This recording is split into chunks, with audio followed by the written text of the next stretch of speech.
down to the depths where the veil of time is lifted and the supernatural reigns as king. Come with me and listen to the tale of Out of the Sky. Certainly, there is in all the vastness of the universe many worlds on which intelligent life has developed.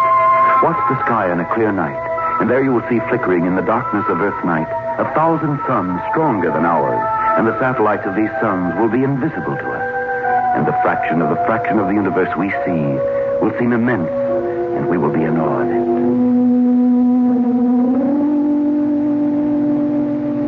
Already men's minds have turned to the stillness of space. Already his thirst for knowledge has led him in imagination on many an expedition into space. The most primary things we know. But there remains a world, a universe of things we don't know. And if there is life in other worlds, how advanced is it? How much farther have they progressed than have we? Why would it not be possible for them to learn the secret of space travel long before we were even close to the answer? I wonder who that can be. I'll get it. Yes. Well, that's strange. Who is it, dear? No one. There's no one out here at all. I don't know if somebody... What's the matter? What's the...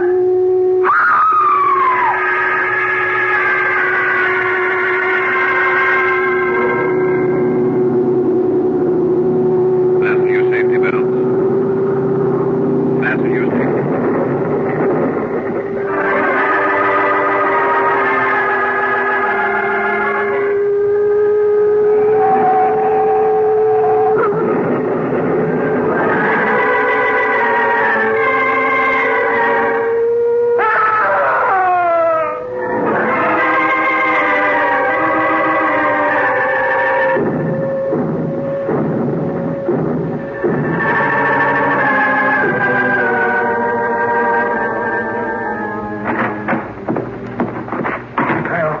Here's the last of those reports, Jeff. I can't understand it, Tom. A man and his wife who died, an airplane that crashed, several people killed in their cars, and several mysterious explosions.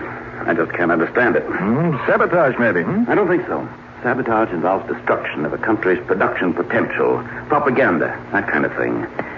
These people who died in their cars, a man and wife they found dead in their home, that's not sabotage. They don't work that way. Why is it happening, then? I don't know. That's what's almost driving me crazy.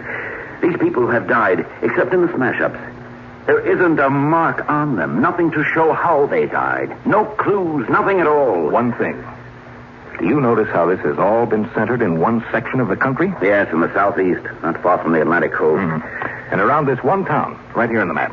One isolated town. There's a report here I didn't show you, Tom. Oh?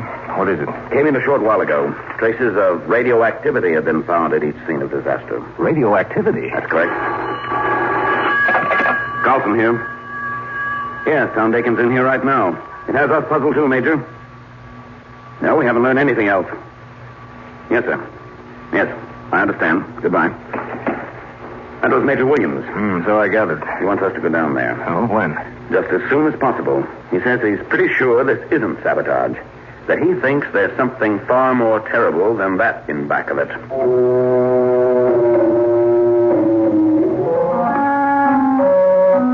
Tom Dakin and I got reservations on the first plane out. For reasons of security, after the first few reports, a censorship had been placed on any further news from the disaster area. We landed at one of the southeastern coastal cities and took a train the rest of the way.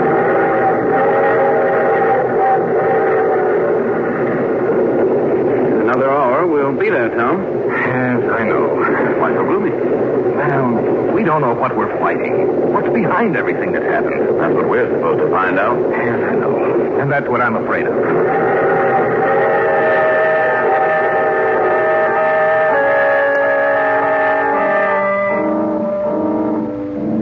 As soon as we reached the town, we got in touch with the local authorities. They took us on a tour of some of the disaster sites. We finally wound up at the lone house where the man and his wife had died. By that time, it was 9 o'clock at night. The chief said he'd wait out in the car for us. He's probably tired of seeing these places. The chalk lines on the floor show where they found the bodies. And these pictures show us the position they were in. Yes, but they don't tell us anything. Let's check the radioactivity. Use your Geiger counter. Right. And it's radioactive, all right. Move over a little closer to where the bodies were lying. Jeff! Yes? What did they say the reading was before? 2. Well, something's crazy then. This reading is 4.3. What? That's right. That must mean the radioactivity is increasing. But how? I don't know if that answer any more than... Listen. What do you hear? Turn that Geiger counter off. Right. Now, do you hear it? Yes. Like a high-frequency hum. Where's it coming from? You tell me. What's that? Oh, that's an explosion from outside. Come on, we better see what it was. Tom. Yes, I see it. Where that police car was waiting for us. There's nothing there now but a pile of smoking metal.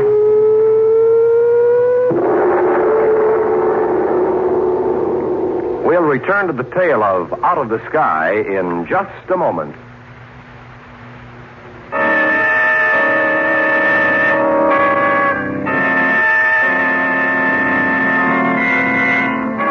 Back now to the Hall of Fantasy and the tale of Out of the Sky.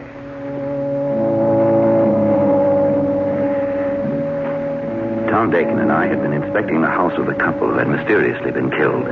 Outside, a car waited for us. Suddenly, we had heard a strange humming sound of a high frequency. And then we had heard the explosion outside. We ran outside only to discover that the police car was a mass of smoking wreckage. Tom, there's nothing left but a pile of smoking metal. Yes, I see it. What could have happened? I don't know. We'd better send a wire to Williams and get him out here. I don't like the looks of this.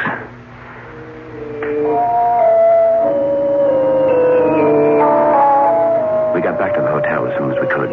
We decided to call Williams when they got there, but upon arrival we discovered that Williams had sent us a wire saying he would join us just as soon as possible.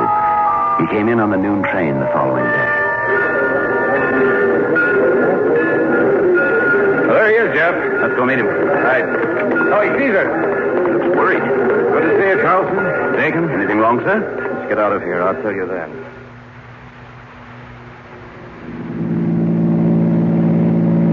You've seen all the places where the accidents took place? All of them. There's something strange about that, Major. What do you mean? You must mean the radioactivity, Tom. That's right. Major, those early reports mentioned radioactivity. Yes, I know. The original reading was less than 2. Now it's 4.3. What? That's right. And I might as well tell you what I know. We received a report from an airline pilot about a strange ship. Oh? Yes, that's right. According to what he said, it didn't look like anything he'd ever seen before. That there wasn't a silhouette of any ship on Earth that looked like what he saw. What did it look like? It was circular in design. Like... Yes, that's right. We told you about what happened last night. Yes. It's a good thing you weren't in that car. Who are they? Visitors from out of the sky, Dakin. Out of the sky? Out of space, if you prefer. And you believe the pilot's story? Yes, I do. But why did they come here? Well, they're not friendly. We're sure of that. And they're concentrating on this area. That means their ship is somewhere around here. We have to find that ship. No matter what the cost, it and they must be destroyed. By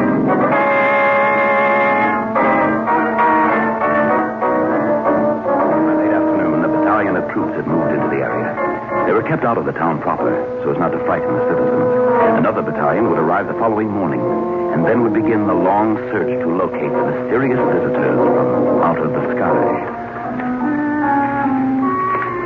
About 7:30 that evening, Tom Dakin went out to visit some of the places where the accidents had occurred. We had set up camp with the troops on the edge of town. It was 9 o'clock when he returned. Yes? Major Williams. What is it, Tom? Look, I went out to where some of those automobile crashes took place. Yes? I took the Geiger counter along. What happened? The reading's up again. It's over 5. Did you check just one site? No. 3 of them. The reading's over 5 in each place, and one of them was close to 6. It means that radioactivity is increasing. But why? And another thing, the area of radioactivity seems to be spreading. Spreading? That's right. Jeff and I checked them yesterday. Now, one of the officials with us said the area seemed larger than it was before. Tonight I discovered it was larger than it had been yesterday, and I'll lay even odds it'll increase by tomorrow. Come here a minute. I have a map here with every site in which an accident occurred. Let's take a look at it. For one thing, all those little marks you have on that map seem to be in a definite pattern. Yes, I noticed that earlier. Look. The whole town is encircled by these spots. And they seem to be spaced at regular intervals throughout the town, too. And they spread. What did you say, Major? Each of those little spots you see on the map represents a radioactive area, Carlson. A radioactive area that is spreading all the time. It's like a fire. See how the town is ringed with those little spots?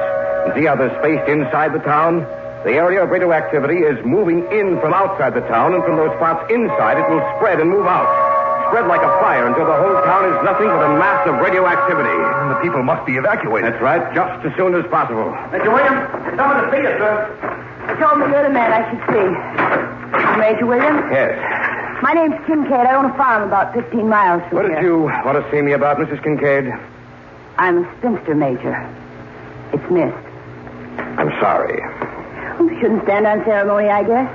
I saw something funny I think you ought to know about. For heaven's sakes, what is it? I got a lot of property, Major, and there's a lot of woods on it. I was out this evening just walking around the place. I like to do that, you know. I was walking down near the South 40. That's where the woods is the thickest. And I heard a queer humming sound. Like a high-frequency hum? I don't know what frequency it was. It was just a hum.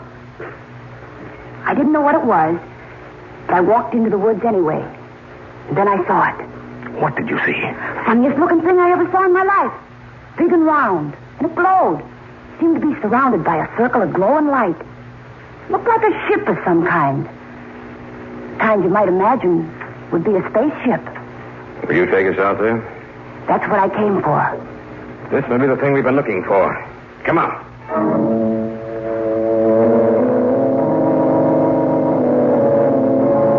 We took a jeep. The four of us drove through the night to Miss Kincaid's farm. Even she was silent as we drove out there. And the thought uppermost in our minds was, what would we find out there? Who were they? And what did they look like? I never been so bruised in all my life. Oh, is that the woods up there? That's right. I don't see anything up there. Oh, the trees are too thick. Can't see a thing till we get inside the woods. There's a clearing near the center of them. Well, this is as far as we can go. All right.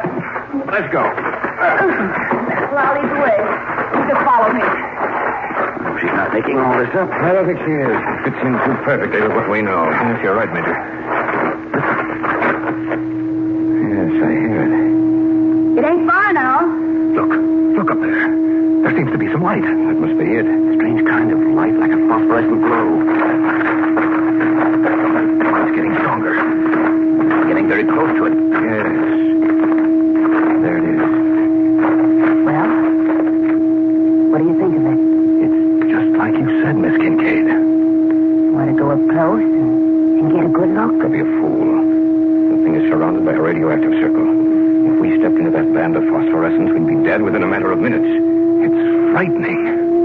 Sitting there, something completely alien to this world. Not only alien to this world, Dakin, but bent on its destruction.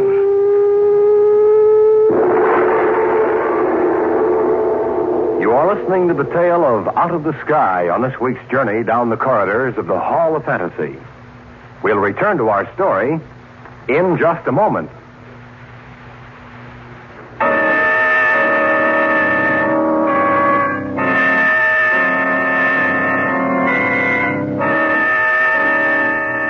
And now, back to our story.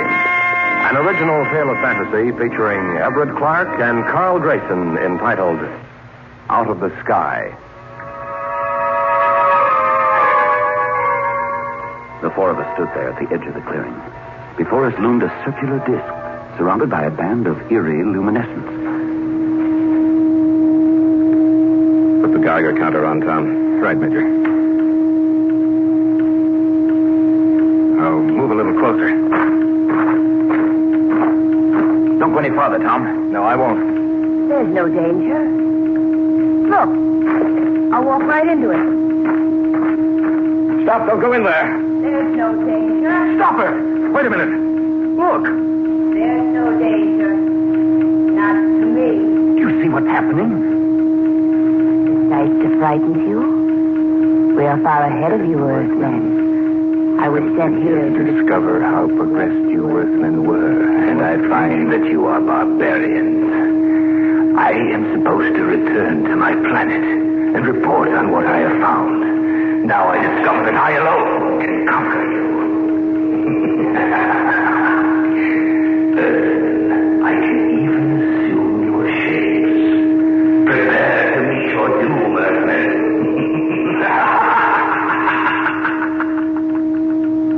I can hardly believe my eyes. It went into that phosphorescence and then it dissolved before us. And something seemed to float there with no body, no clear outline as to its form. It said, prepare to meet your doom. Listen. Quickly. Get back as far as you can. Are you all right, Tom? I'm coming. All right, drop down on the ground. And just pray that we're far enough away. Listen. Taking off. How fast it's traveling. It's gone. No. I don't believe it's gone. I believe that it will land somewhere close by here. Look. The phosphorescent glow is gone. The minute the ship took off, it disappeared. And I'm willing to stake my life in the fact that all the places that showed increasing signs of radioactivity are completely safe now. There should be no signs of it until that ship returns. And it will return. Believe me, it will.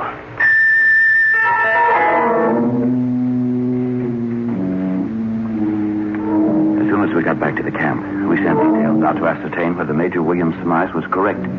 It was. Every place which had shown traces of radioactivity had lost it. For the moment, we were safe. Do you think it's gone back to wherever it came from, Major? I don't. Then you think it will strike again? Somewhere else? Not somewhere else, Carlson. It will return to this area. Why? The preliminary operations were begun here, Jeff. Evidently, that ship must be on the ground in order for it to increase the radioactivity in those areas which it has already struck. The minute it leaves the ground contact, the radioactivity circuit is broken. It will have to return to reactivate those circuits. And we'll know when it returns when those spots show signs of renewed radioactivity. But why would they want to conquer us, Major Williams? Why not come as friends? Perhaps they believe that we'd be hostile to any friendly overtures. I don't know. Maybe they're ruled by a party that wants to conquer planets, just as we've sometimes been ruled by men who wanted to conquer nations. The visitor said we were barbarians. In relation to their technological advancement, perhaps we are. But I think that gives us our one chance of defeating him. How? I think he's underestimated us. Underestimated our weapons. He landed here in a rural section of the country. He doesn't realize the weapons we do have at our command. And that may be our trump card.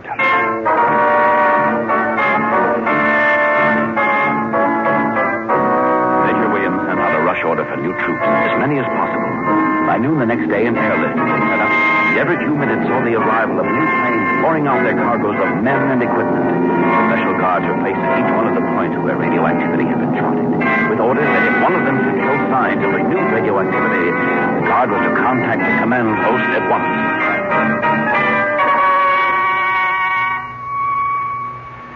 It was the evening of the second day after the ship had blasted off.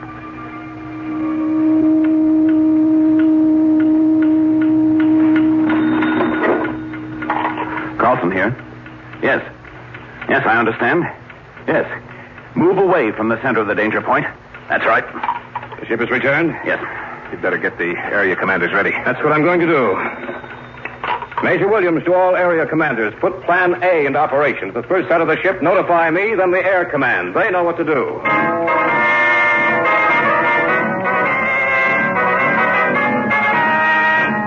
Reports came in from each guard post that signs of radioactivity had reappeared. From where we were, we could hear the reconnaissance planes taking off. The whole camp had suddenly roused itself from the lethargy of waiting to a concerted drive to find the enemy and destroy it.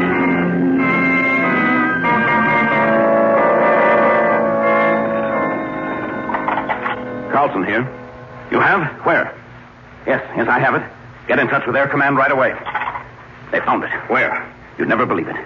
The ship has returned to that cleared area in the woods. Probably thought we never looked there. Let's get up there. We've got to make sure our men are back far enough. What we're going to drop is the most powerful weapon in the world.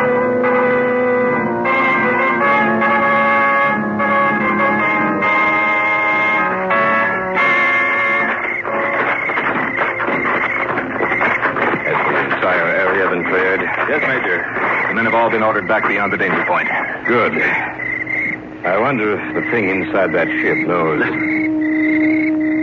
Yes, I think it does know. Why doesn't that plane get here? Sound is getting stronger. Maybe this is a trap. Maybe that thing knew what we'd do. Perhaps it can destroy everything in this area for miles around. Maybe that was the reason we were allowed to live, so that we could bring in reinforcements. It can destroy 100,000 and listen. I hear the plane. They only get here in time. But if it blasts off, then we've lost. The first and only battle we'll be allowed to have. They've dropped the bomb. Duck down.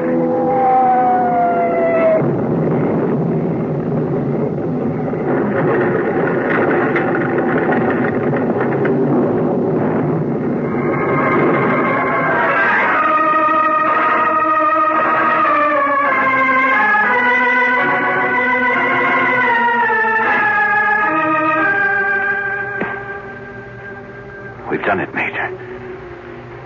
We've done it. The ship was destroyed completely.